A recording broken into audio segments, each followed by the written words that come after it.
বিউলির ডাল অনেকেই অনেক রকমভাবে বানায়, আমি কিভাবে বানাবো সেটাই তোমাদেরকে দেখাবো। তো চলো বন্ধুরা, আমি কিভাবে রান্না করছি তোমাদেরকে দেখাই।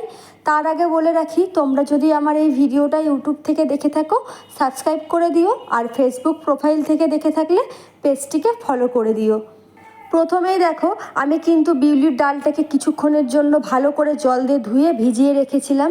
সেই ভেজানো ডালটা এবার আমি প্রেশার কুকারে দিয়ে দেবো এখানে পরিমাণ মতো জল দিয়েছি দুটো চেরা কাঁচা লঙ্কা, পরিমাণ মতো লবণ আর কিছুটা সর্ষের তেল দিয়ে আমি এখানে 5 থেকে 6টা সিটি দিয়ে নেব। তো ডালটা দেখো খুব সুন্দরভাবে কিন্তু সিদ্ধ হয়ে গেছে। এরপরে আমি দিয়ে দেবো জল, পরিমাণ মতো আবারও জল দিয়ে দেবো। জল দিয়ে ভালো মতো ফুটে আসলে আমি নামিয়ে এরপরে দেখো কড়াই বসিয়ে দিয়েছি, সর্ষের তেল দিয়ে এরপরে আমি কিছুটা মৌরি, শুকনো লঙ্কা আর তেজপাতা ফোড়ন দিয়ে দিয়েছি।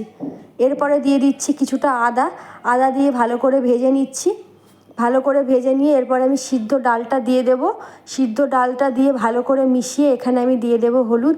যেহেতু আমি প্রথমে লবণ দিয়েছিলাম ডাল সিদ্ধ হওয়ার সময়, তাই কিন্তু আর লবণ দেবো না।